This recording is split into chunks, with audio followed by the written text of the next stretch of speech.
আমি অ্যাকচুয়ালি এর আগে আরেকবার নির্বাচন করেছিলাম যখন জামাত ৩০০ আসনে নির্বাচন করেছিল।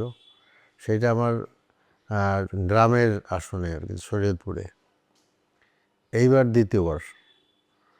তো এইবার তো আল্লাহ তাআলা কামিয়াবি দান করেছেন। সেজন্য এই ১২ আসনের সমস্ত ভোটারদেরকে আমি ধন্যবাদ জানাচ্ছি। দীর্ঘদিন ছাত্র শিবির করেছি এবং শিবিরের কেন্দ্রীয় সভাপতি ছিলাম আমি। তো সেই থেকেই এই এই পথ চলা আর কি।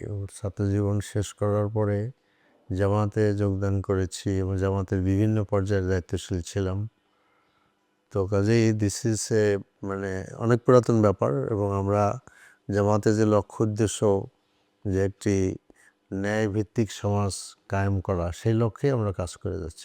আসলে আমার একটা কন্ট্রোল রুম ছিল এবং কন্ট্রোল রুমে আমরা প্রত্যেক সেন্টার থেকে ভোট আমরা কালেকশন করছিলাম। আমরা যে একটা মানে আইটির মাধ্যমে আমরা করছিলাম। আমরা দেখতে পাচ্ছিলাম যে ভোট কোন দিকে যাচ্ছে আর, এবং আমরা মোটামুটি দেখতে পাচ্ছিলাম যে নিশ্চিত বিজয়ের দিকে আমরা যাচ্ছি। এবং আমাদের এখানে প্রায় 163 বোধহয় মানে সেন্টার, ফিজিক্যাল সেন্টার কম। তো এর মধ্যে 90 সেন্টার হওয়ার পরে আমরা বুঝতে পারলাম যে দিস এ ক্লিয়ার ভিক্টরি। আমার যেটা অনুভূতি সেটা হলো যে এটা বিরাট একটা দায়িত্বের বোঝা আমার কাঁধে চাপছে আর। পথ চলার প্রধান বিষয় হবে যে মানুষের সমস্যার সমাধান করা, মানুষের পাশে দাঁড়ানো, সেই অনুভূতিটাই বেশি কাজ করেছে। আমার যে ক্যান্ডিচার, এটা কিন্তু এটা একটা ব্রাইট ক্যান্ডিচার। সেখানে যেরকম পলিটিক্যাল ক্যারিয়ার ছিল এবং আমার পেশা জীবনের একটা বিরাট একটা মানে কার্যক্রম ছিল। আমি ইবনে সিনার সাথে প্রায় ৪৫ বছর কাজ করেছি। তো that was a very bright মানে ক্লিয়ার পাথ ফর মি, যেখানে আমার সামাজিক কাজ করার সুযোগ হয়েছিল অনেক বেশি। ইবনে সিনা অ্যাজ এ মেডিকেল প্রতিষ্ঠান হিসাবে, এছাড়া আমি অ্যাগ্রো সেক্টরেও কাজ করেছিলাম। তো এইটার কারণে কিন্তু আমাদের মানুষ আমার দিকে আকৃষ্ট হয়েছে। অ্যাট দ্য সেম টাইম রাজনীতিতে আমি শিবিরের কেন্দ্রীয় সভাপতি ছিলাম এবং আমি জামাত ইসলামের কেন্দ্রীয় নির্বাহী কমিটির সদস্য। আমি দেখেছি যে মানুষ এটাকে মূল্যায়ন করেছে এবং সবচেয়ে বড় কথা হলো যে মানুষ এইবারের নির্বাচনে প্রধান বিবেচ্য বিষয় ছিল যে মানুষ একটা পরিবর্তন চেয়েছে এবং সেই পরিবর্তনটা হলো একটা নতুন বাংলাদেশ, যেখানে এতদিনের যে একটা জরাজীর্ণ অবস্থা মানুষের মধ্যে, যে নির্বাচন নাই, একটা গণতন্ত্রহীনতা, গুম খুন নানা রকমের বিষয় এখানে ছিল। তো সেই হিসেবে মানুষের মনের মধ্যে একটা তীব্র আকাঙ্ক্ষা আমরা সবসময় লক্ষ্য করেছি। যখন আমরা ভোটারদের সাথে যোগাযোগ করেছি, তারা মনে করছে দেয়ার শুড বি চেঞ্জ, এবং তারা যেটা ক্লিয়ার সিদ্ধান্ত তাদের ছিল যে জামাত ইজ দি বেস্ট অল্টারনেটিভ। আমার ৩ মেয়ে ১ ছেলে, দে আর মানে ভেরি মাচ এনগেজ। বিশেষ করে আমার ছেলে যে একজন ব্যারিস্টার, সে আমাকে দারুণভাবে সহযোগিতা বললে কম বলা হবে, বাট আমি মনে করি যে সে দারুণভাবে আমার সাথে ছায়ার মতো ছিল এবং আমাদের যে কন্ট্রোল রুম করেছিলাম ওই কন্ট্রোল করেছে এবং এখনও পর্যন্ত সে এনগেজ আছে এবং সে আমাকে বিভিন্ন পরামর্শ দিচ্ছে এবং আমার মেয়েরাও পরামর্শ দিয়েছে। কাজে এক্ষেত্রে পরিবারের ভূমিকা মানে প্রমিনেন্ট ছিল। তেজগাঁ ১২ আসনে আপনি জানেন যে এখানে আমাদের 4টা থানা আছে। একটা হলো হাতিঝিল থানা, শিল্পাঞ্চল থানা এবং আমাদের যেটাকে তেজগাঁ থানা, আর একটা শেরেবাংলা নগর। শেরেবাংলাটা পুরাটা না আমাদের সাথে, কিছুটা ঢাকা 13-র সাথে পড়ে গেছে। তো ভৌগোলিক অবস্থান মানে এটা হলো প্রশাসনিক অবস্থান আর কি। কিন্তু এখানে কিন্তু আপনার কতগুলো বড় বড় প্রতিষ্ঠান আছে। প্রতিষ্ঠানের মধ্যে বোঝা যায় যে আমি যেমন ধরেন এখানে কারওয়ান বাজারের মতো বড় একটি বাজার আছে, যেখানে পাইকারি বাজার হিসেবে বাংলাদেশের মধ্যে অন্যতম বাজার। তারপর এখানে আমাদের ট্রাক স্ট্যান্ড আছে, তেজগাঁ ট্রাক স্ট্যান্ড। এরপরে মহাখালী বাস স্ট্যান্ড আছে এবং আমাদের তেজগাঁ শিল্পাঞ্চল আছে। That is one very important. আমাদের এলাকায় কিন্তু অনেকগুলো ইউনিভার্সিটি আছে। আপনার মানে Ahsanullah university, east West university, এরকম আরও কয়েকটা ইউনিভার্সিটি আছে। এখানে একটা মজার ব্যাপার হলো যে এটা মিডিয়া পাড়া পুরাটাই আর কি, রাইট ফ্রম কারওয়ান বাজার থেকে শিল্পাঞ্চল পর্যন্ত অনেকগুলা মিডিয়া আছে, প্রিন্ট মিডিয়া, ইলেকট্রনিক মিডিয়া আছে। এরপর এখানে কিন্তু গুরুত্বপূর্ণ স্কুলও আছে, আপনার এই হলি ক্রস স্কুল আছে, তেজগাঁ কলেজের মতো অনেক বড় কলেজ, যে ভেরি বিগ কলেজ, এটা এখানে আছে। তো সেদিক থেকে আমাদের এই এলাকায় চিকিৎসা ক্ষেত্র, নাক করা কান গলা যেটা হাসপাতাল, এটা কিন্তু এখানে আমাদের এটার মধ্যে পড়েছে। প্রাইভেট দিয়ে একটা হাসপাতালও আছে। তো সেই অঞ্চলে সেই হিসাবে এখানে আমাদের যে গার্মেন্টস শ্রমিকদের মধ্যে অনেক শ্রমিকরা বাস করে। বিজি প্রেস থেকে আরম্ভ করে এখানে রেজিস্ট্রার অফিস আছে, ভূমি মানে অফিস যেটা সেই তেজগাঁ পড়ে।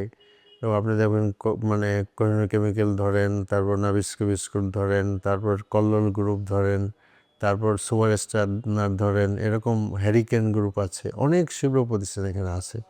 সো ইন অল রেসপেক্টস, অর্থনৈতিক বলেন এবং সাংস্কৃতিক বলেন, সব দিক থেকে অনেক গুরুত্বপূর্ণ। আপনারা জানেন যে আমাদের ঢাকাতে একটা সুন্দর নান্দনিক বিষয় আছে, সেটা হলো হাতিঝিল। এই হাতিঝিল আমার এলাকার মধ্যে পড়েছে। তো that's why in all respects this is very very important area. আমার এই আসনে সবচেয়ে বড় সমস্যা হলো চাঁদাবাজির সমস্যা। It's a very very big issue and it became a very national issue. কারণ বাজার, মহাখালী বাস স্ট্যান্ড, শিল্পাঞ্চল, আর খুচরা চাঁদার তো কোনো হিসাব নেই। আপনার এই ফার্ম গেটের যে হকারদের কাছ থেকে চাঁদা, রাস্তা রাস্তা অনেক, ইটস এ ভেরি ডিটেলস মানে থিংস। তো সেইটা অনেক বড় এবং অনেক বড় চ্যালেঞ্জ। এবং এটা কিন্তু আমি আগেও বলেছিলাম, কয়েকবার বলেছি যে এইটার জন্য সরকারের সহযোগিতা লাগবে। কারণ এই যে আমাদের কারণ বাজারে যারা এই চাঁদাবাজির আগেও ছিল, এখনও আছে, সেই চাঁদাবাজরা যারা আগে চাঁদাবাজি করতো তারা কিন্তু দেশে নেই। এখন নতুন চাঁদাবাজরা এর সাথে যুক্ত হয়েছে এবং সেই এটা একটা কালচার হয়ে গেছে যে তারা ভিতরে চাঁদাবাজ, উপরে তাদের পরিচয় হলো তারা পলিটিক্যাল ব্যক্তিত্ব বিভিন্ন পর্যায়ের আর কি। সো এই যে পলিটিক্যাল লোকেরা চাঁদাবাজির সাথে যুক্ত হয়ে পড়েছে, তো আইন শৃঙ্খলা তখন আমি নিজে নিয়ন্ত্রণ করতে পারবো না। এই জন্য আমি মনে করি যে স্বরাষ্ট্র মন্ত্রণালয় বিরাট ভূমিকা আছে এখানে, এবং স্বরাষ্ট্র মন্ত্রণালয়ের আমি সহযোগিতা চাইবো, আগেও চেয়েছি, এখনও চাবো। এবং আমি অলরেডি স্বরাষ্ট্রমন্ত্রীর সাথে গতকাল কথা বলেছি এবং I will engage with him. আমি বলছি যে সালাউদ্দিন ভাই, আপনার সহযোগিতা লাগবে। এবং এইটা একটা মানে national issue. Mohakhali bus stand আর হলো তেজগাঁ ট্রাক স্ট্যান্ড, এইখানে আসলে মহাখালী, এবং যথার্থই আপনি বলেছেন যে মহাখালী বাস স্ট্যান্ডের বাসগুলো রাস্তায় চলে আসতেছে, এবং এটা এলাকার লোকেরা আমাকে বলেছে।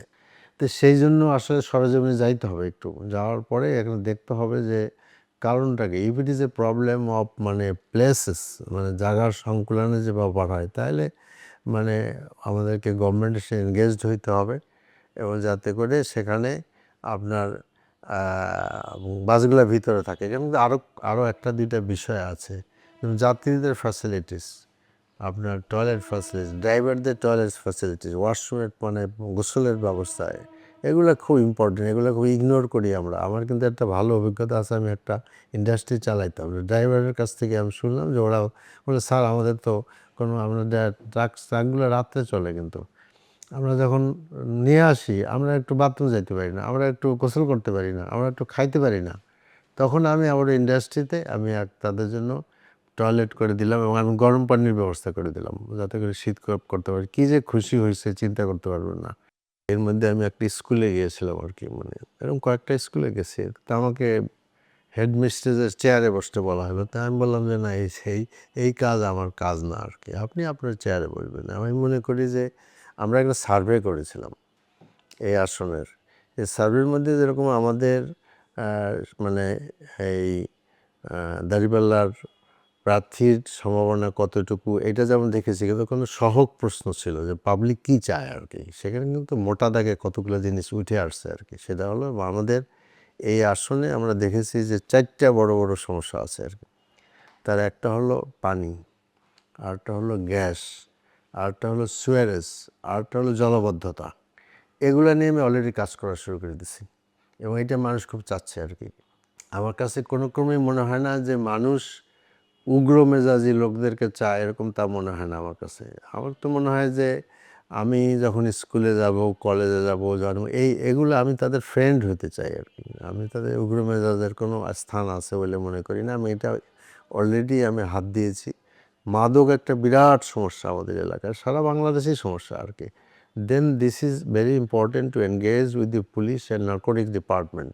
এবং আমি যেটা চাচ্ছি এটা ইলেকশন আগেই বলেছি, আমি জনগণকে নিব, আমি নিজে থাকব, পুলিশ থাকুক, নার্কোটিক ডিপার্টমেন্ট লোকেরা থাকবে, আমি মহিলাদের নিয়ে আসবো, তারা আমরা আমাদের সমস্যা বলবো, দেন পুলিশরা বলবো যে ভাই আপনারা বলেন যে আপনারা কীভাবে সমাধান করতে চান, নার্কোটিক ডিপার্টমেন্ট বলুক কীভাবে সমাধান করতে চায়। টপ অফ দি লিস্টে ছিল আপনার চাঁদাবাজির সমস্যা, দ্বিতীয় নম্বরে আমরা বলেছিলাম মাদকের সমস্যা, এরপরে আমি উল্লেখ করলাম গ্যাস, পানি, সুয়ারেজ, এরপর জলাবদ্ধতার সমস্যা, এরপরে আমাদের তেজগাঁ বা আপনার truck stand, Mohakhali bus stand, এরপরে হাতিঝিল নিয়ে আমি কিছু কথা বলছিলাম, দুইটা কথা বলছিলাম। প্রথম কথা হলো নিরাপত্তা, আপনি জানেন আপনারা এখানে এটা আসলে রাত বাড়লে এখানে অনিরাপদ হয়ে পড়ে। হাতিঝিলের মানে পানিটা একদম নোংরা আর কি, এবং এটা আমি শাহিনবাগে ঘুরলাম, তো ওরা আমাকে দেখাইলো ওখানে সুয়েজ পানি হাউ ইট ইজ মানে মানে মুভিং। সেখানে আমি দেখলাম যে প্রাইম মিনিস্টার যে অফিস আছে সেই অফিসের পানিও এখান থেকে আসতেছে, সেটা হাতিঝিলে আসতেছে। অদ্ভুত একটা দেশে আমরা বাস করি, আমাদের বুড়িগঙ্গা নদী, আমাদের হাতিঝিল, আমাদের সেই ওই যে ওখানে আপনার তুরাগ, এখানে সব আমরা বর্জ্য ফেলাচ্ছি আর কি। এরপরে আমরা যেটা বলছিলাম খেলার মাঠ, এখানে খেলার মাঠের সমস্যা আছে। তো আমি খুব বড় পরিকল্পনার কথা বলি নাই, আমি বলেছি যে আমাদের বিভিন্ন জায়গায় যে খেলার মাঠগুলো আছে অপটিমাইজ ইউজ করা, এখানে খুব এটাকে অনেকটা মানে অ্যাবিউজ অবস্থা আছে, আর বেশি কিছু বলতে চাই না, এটাকে যদি অপটিমাইজ ইউজ করতে পারি ভালো। এবং আমি বলছিলাম সবগুলা খেলার মাঠকে সপ্তাহে একদিন মেয়েদের জন্য মানে ইয়ারমার্ক করা, মানে সেদিন মেয়েরা যাবে, বাচ্চারা যাবে, অন্য পুরুষরা খেলবে না, মাল্টিপল ইউজ করা দরকার। শুধু ক্রিকেট খেলা, ফুটবল খেলা, this should be only approach, এখানে বাচ্চাদের কোনো কিছু নাই। আর যেটা বলেছিলাম যে এখানে আমাদের আপনার বিজি প্রেস মাঠ আছে, আরও কতগুলো মাঠ আছে, বড় বড় কিছু মাঠ আছে, এই মাঠগুলোকে ওপেন করে দিতে হবে। স্কুলেরও মাঠ আছে, এলাকার লোকের যে সার্টেনলি দেয়ার মানে কন্ডিশন থাকবে, কারণ তারা ঢুকে যায় স্কুল কলেজ নষ্ট করে দিবে, তা হবে না। তো তাতে মাঠের সংখ্যা কম মানে বাড়বে আর কি, মানে সংখ্যা বেড়ে যাবে। স্কুলের সমস্যা আছে কম। তারপরে আমাদের শিল্পাঞ্চলে একটা থানা হাসপাতাল আছে ছোট, আমি ওখানে যাবো, আমি I will engage with the incharge hospital, উনি বলবো যে আপনার প্রপোজাল তৈরি করেন যে টু মানে build up a bigger hospital there. তো এই ধরনের আরেকটা বলেছিলাম যে আমরা এটা গ্রিন এবং ক্লিন করতে চাই মানে একে, তো এটা আমরা ধরেন আগামী আল্লাহ বাঁচায় রাখলে হয়তো আগামী জুন জুলাইতে আমরা গাছপালা মানে লাগানোর একটা পরিকল্পনা নিব আর।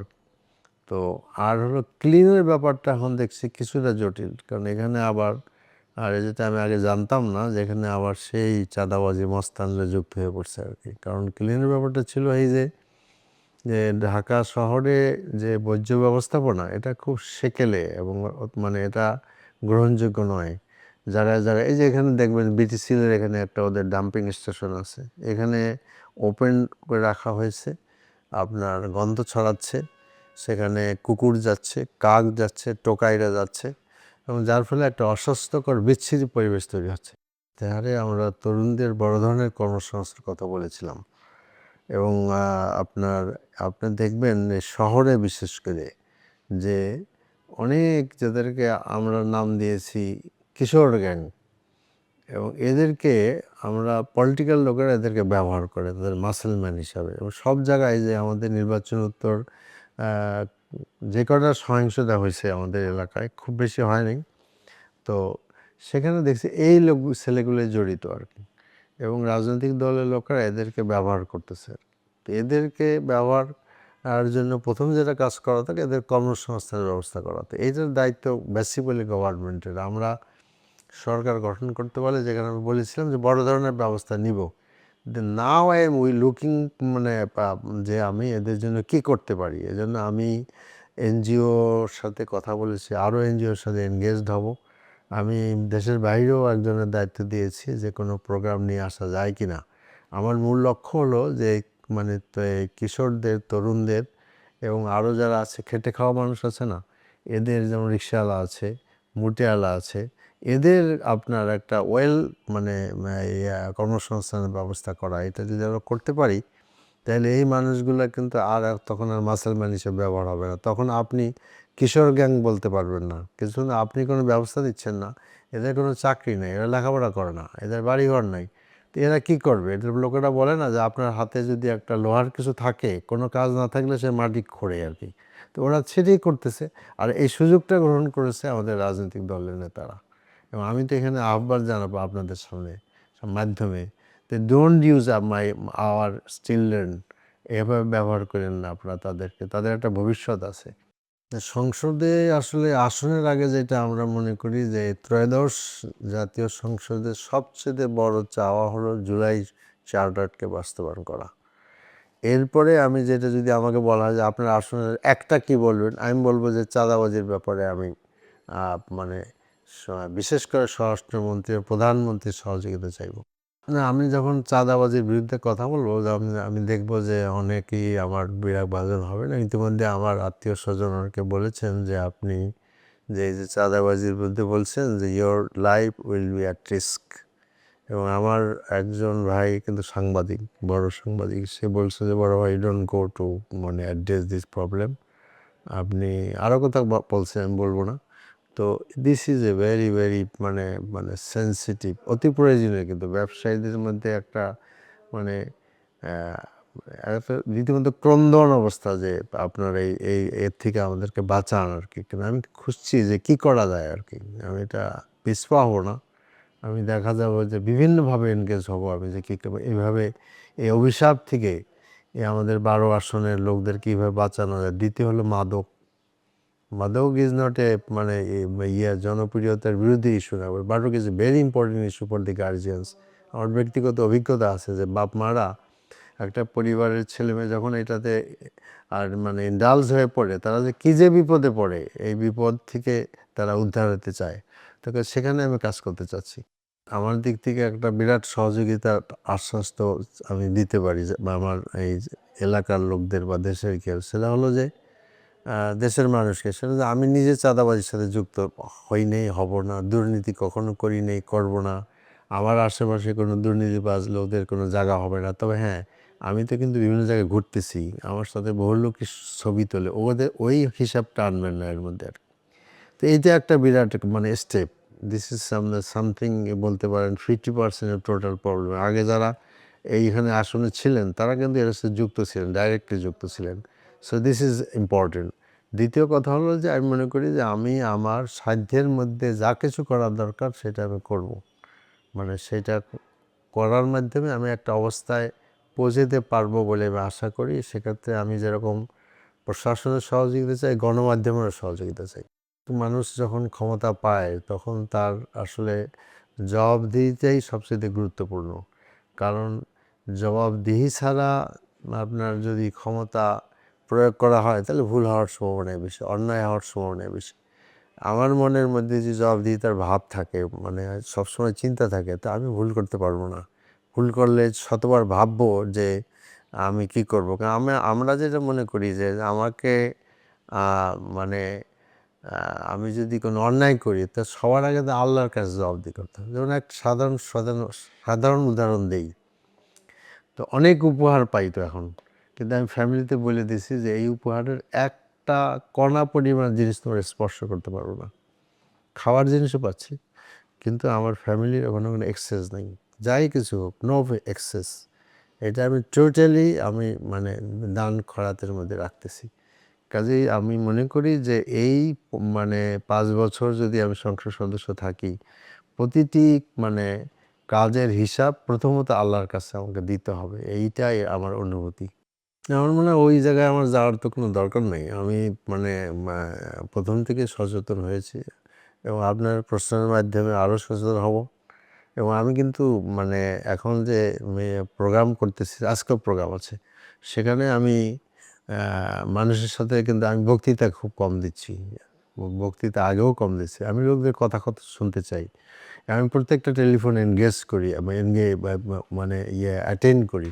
আমার যেটা অফিস হবে সেই অফিসে আমাদের একজন লোক থাকবে, আমরা ওয়েবসাইট খুলবো একটা, সেখানে যাতে করে সবাই ঢুকতে পারে। এবং আমি দেখব যে আমাদেরকে কে কী বলছেন আর কি, এবং এবং আমি সেটাকে অ্যাটেন্ড করার চেষ্টা করব। কিন্তু একটা কথা আমি বলতে চাই যে মানুষের প্রত্যাশা অনেক বেশি আকাশচুম্বী প্রত্যাশা। তো ওটা বোধহয় পূরণ করা, আমি তো খুব মজবুত লোক না, আরও মজবুত লোক হলে আর পক্ষে হবে কিনা আমি জানি না, কিন্তু গভর্নমেন্ট প্রোগ্রাম খুবই ইম্পর্টেন্ট। যেমন ধরেন আজকে সকালে আমরা মানে ফুড প্যাকেজ দিছি, এ পর্যন্ত আমি প্রায় অনেক দিচ্ছি, প্রায় 4-5টা, অনেক লোকের সঙ্গেও প্রয়োজনীয় কিছুই না, নাথিং। এইখানে সরকার যদি আগে আসতো তাহলে কিন্তু আপনার এগুলো সলভ করা অতি সহজ হয়ে পড়ে। কারণ সরকার শুড কাম ফরওয়ার্ড। মানুষের অভাব আছে, প্রচুর অভাব, আমি বুঝতে পারি না। আমরা মনে করি যে একটা লোক হাঁটে গেলেই বুঝে ঠিক আছে, তা না। ভিতরে ভিতরে অনেক ভার্নারেবল লোক আছে, যার স্বামী নাই, তার মানে ছেলেপেলে নাই, নিজে ডিসেবল, এরকম প্রচুর লোক আছে। না, আমাদের প্রধান প্রতিদ্বন্দ্বী তো ছিল আমাদের মানে 2 জন আর কি। দে আর অ্যাক্টিভ। আমি মনে করি যে তারা মানে অ্যাক্টিভ ছিলেন, এটা তাদের প্রধান মানে আমি গুণ বা তাদের অ্যাক্টিভিটি আমরা দেখতে পাচ্ছি। দে আর ভেরি ভেরি অ্যাক্টিভ। হ্যাঁ, অবশ্যই, আমি তো আহ্বান জানাইছি। আমি অলরেডি নীরবের সাথে কথা বলেছি, সাইফুল হকের সাথে কথা বলেছি। আমি তাদের সহযোগিতা চেয়েছি।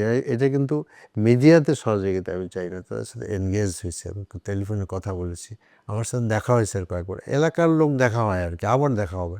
এবং আমি বারবারই বলবো যে আমাদের এলাকাটা সবারই, এবং এই যে এটা তো একটা সৌন্দর্য, মানে ডেমোক্রেসির সৌন্দর্য যে আমরা নির্বাচনে অংশগ্রহণ করেছি। কাজে এখন যদি কোনো লোকই নির্বাচনে অংশগ্রহণ না করতো তাহলে আমি একলা হয়ে যেতাম। কাজে এইখানে যে তারা নির্বাচনে অংশগ্রহণ করেছেন, that is they participate actively in a democracy process. কাজে তারা তো এই আসনের ভালো চেয়েছেন, এই কারণেই তো এখানে করেছেন। আর নির্বাচনে তো একজন নির্বাচিত হবে, কাজে বাকিদের সহযোগিতা is a very very essential. আমি এই আসনের 3,33,000 ভোটার, এখানে মানুষের বসবাসের সংখ্যা অনেক বেশি, এদের সকলের জন্য কাজ করতে চাই।